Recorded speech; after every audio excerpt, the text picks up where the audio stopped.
Here I am now. I've got a contract. It's been 18 months since the time that my bank called my note due and payable of upwards to $1 million because their attorneys had told them that because of the new Highway Beautification Act, the asset side of my balance sheet was no longer reliable because the bill would destroy my assets.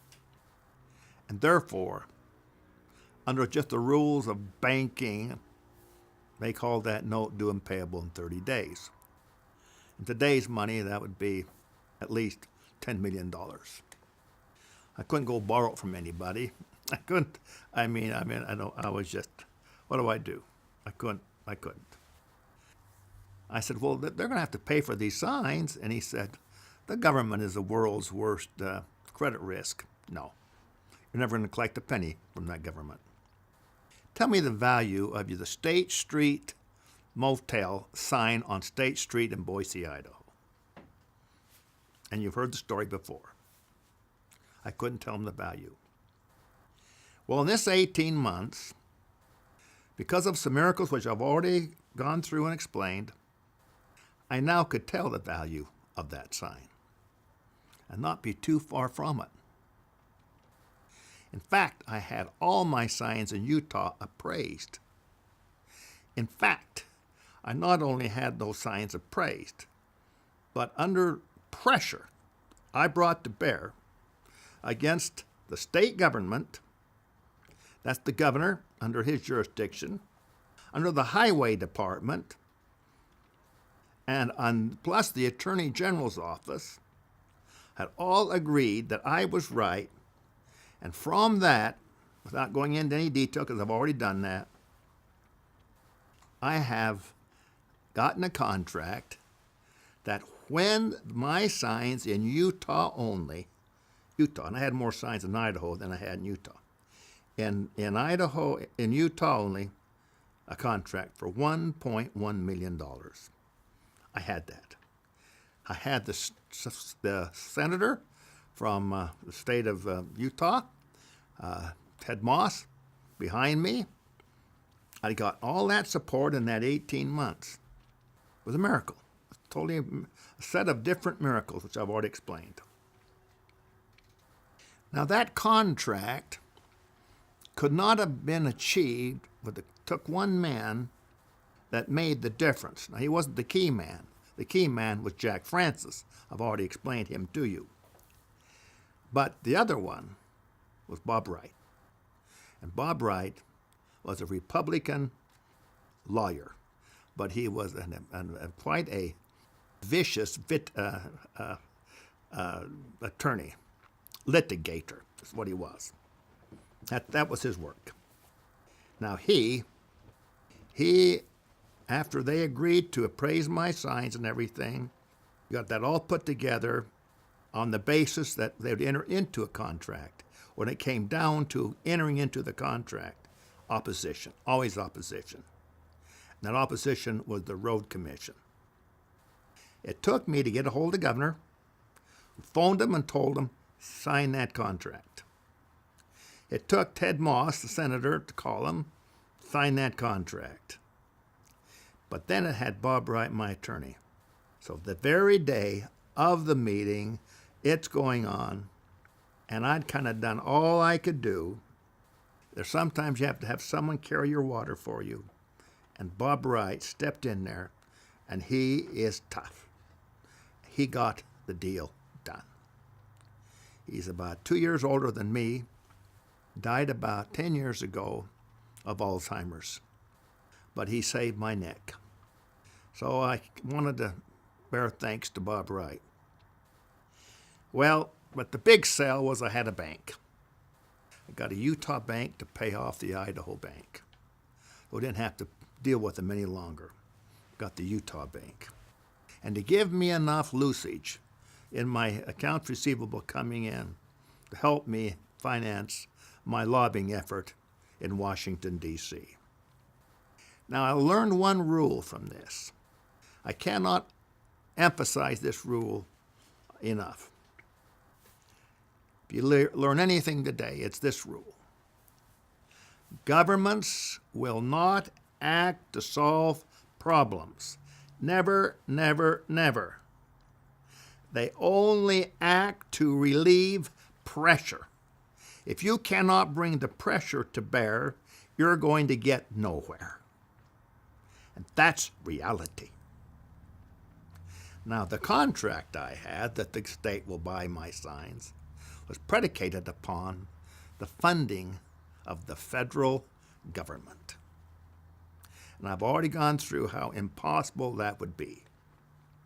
Impossible. And the opposition was horrendous. So the contract, as wonderful as it was, when it is all boiled down, is basically worthless unless I can get the funding from the federal government. What chance have I got?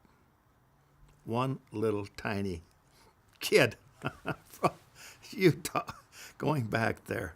Give me a break. Well, I'm reminded of a story I experienced when I was a missionary in Ireland. I noticed a certain few people. It'd rain, and then while it's still in these cobblestones, there's still moisture, and the cobblestones are shining a little bit. There are certain people, just a few of them, just dregs they were. They'd be looking down. They just look down. They're just going like this. They're just looking down at the cobblestones. And I remember, what are they looking at? And I watched them, and all of a sudden they'd stop, and they'd reach down, and they'd pick up the remains of a cigarette. And then they'd take, and that little tiny bit, the last parcels of tobacco, they'd smoke it. And then they'd go and start looking for another one. And I called them butt pickers. Because they found the butts of cigarettes. Well, I called them, look at these butt pickers out there. So I thought, well, I'm going to see if I can find a cigarette butt, just out of curiosity. And I looked, and I looked, and I looked. I couldn't do it. I never found one. But the butt pickers, they could. Because this became their art. They had the ability to focus with such intensity on finding those butts, cigarette butts, that they could locate them. And they would get great pleasure when they found one. And they did that, seemed like they were doing it all day long. And this was in Belfast, North Ireland, where I experienced this. And there's something during this period of trying to just get organized, because I knew that I had to go to Washington, D.C. I'd organized 13 sign companies, and I was their spokesman, all from Salt Lake City area and around about. They gave me the power to represent them, so that I was not just me only, but it was us, because you have to have support and help. Well, that's not a lot of people when you think about it, but nevertheless, it was a start. And I felt that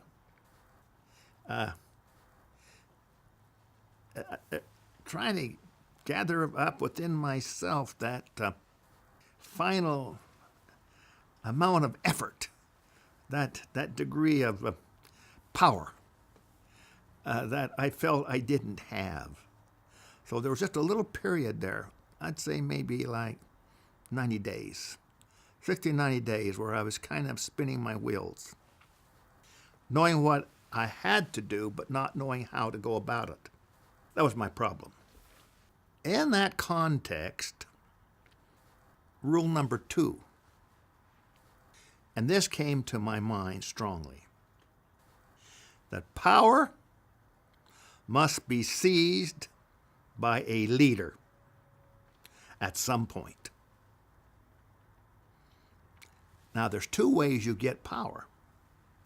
One is that you indeed assume the power. That's what I'm talking about right here. You assume the power, or you have it bestowed upon you. Two ways. And I've been in enough meetings to know that because someone has the title doesn't mean they have the power. Usually in the meeting, it's the one that has the strongest will, has the power. Even on the same side, when they're all the same side. Because others will kind of look to the one that has the power. What does he say? I came to the conclusion you don't have to be a senator, you don't have to be a governor, you don't have to be a congressman, you don't have to be all of these, you don't have to be. You just seize it.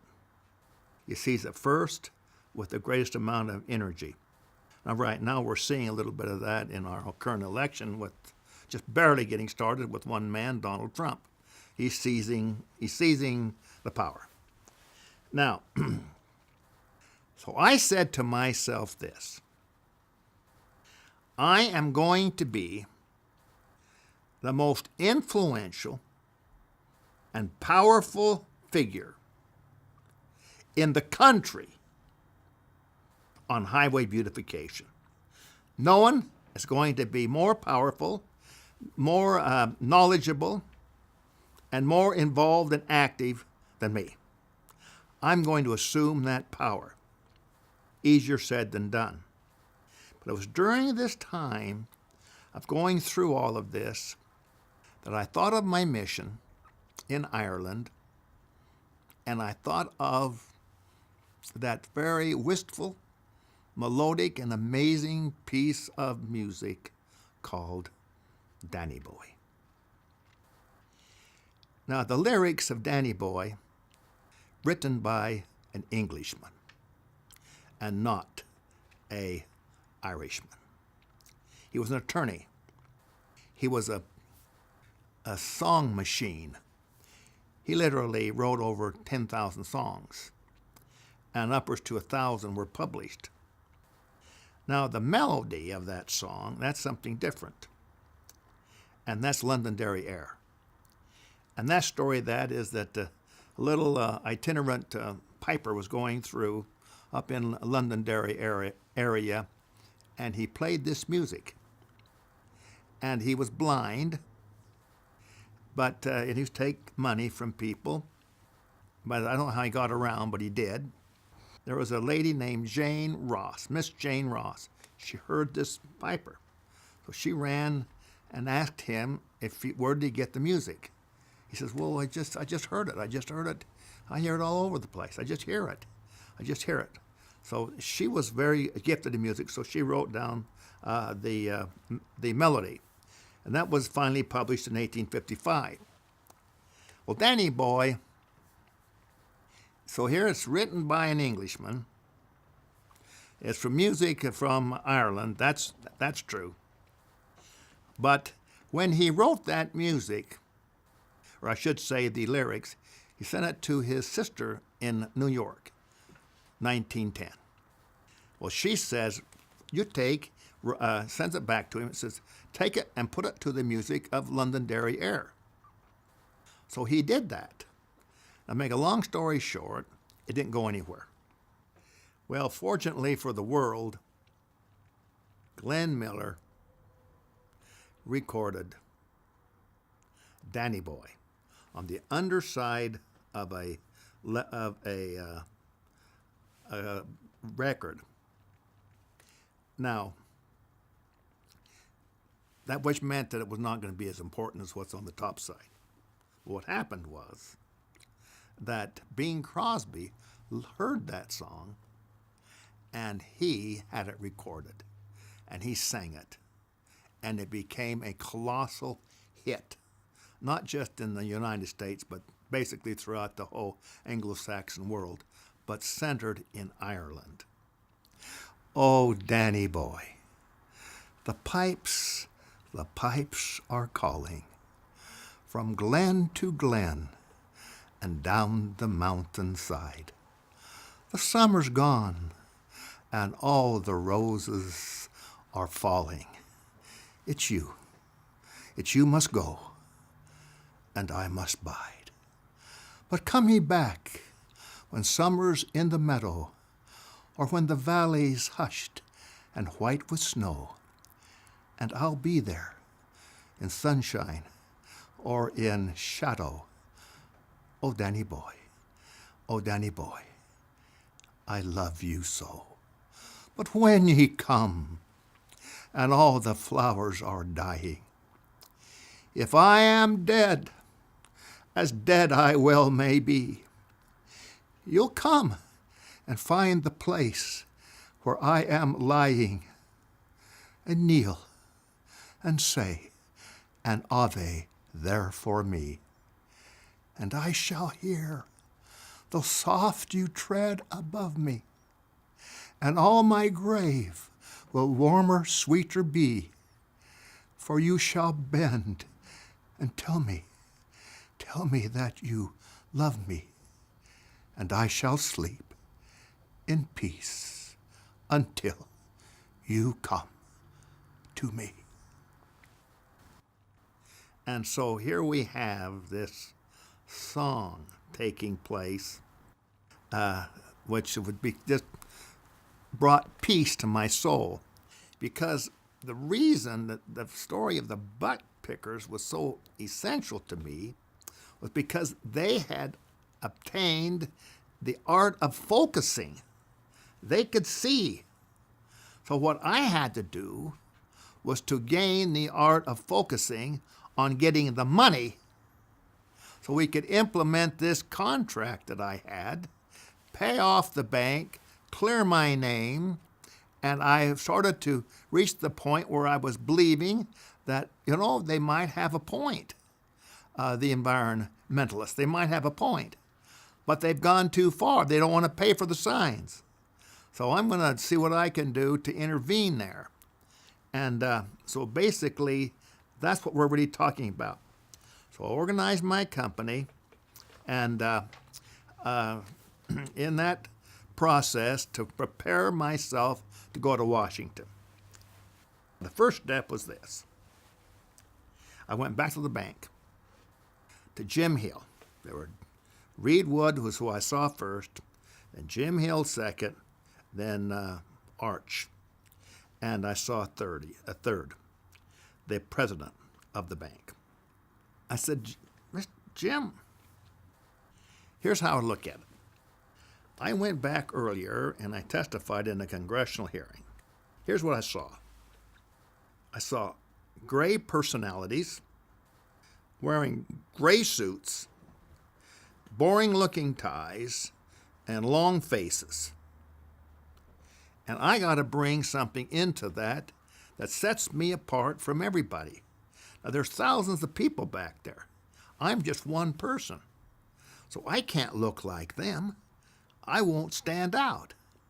I've got to give myself some uniqueness, some individuality. And I believe in color. So what I want to do is borrow $12,000 more to buy me a wardrobe.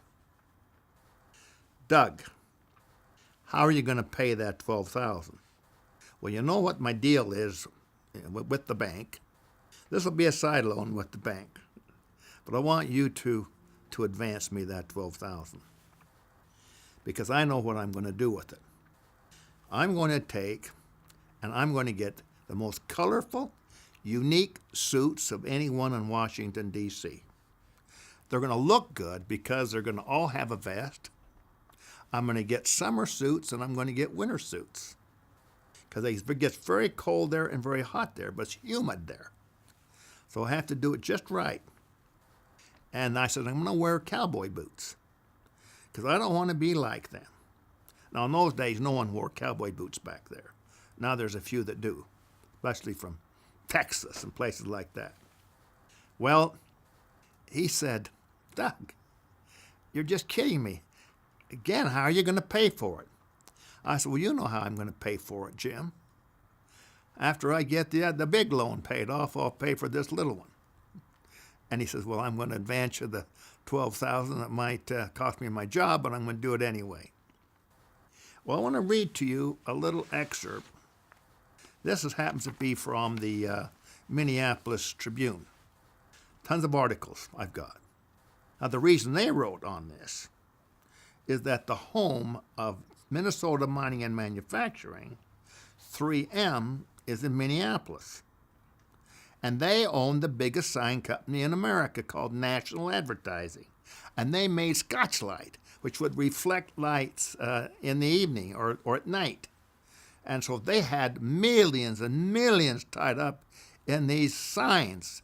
They hated me, but they were starting to get worried. At first, they didn't take much seriousness to me.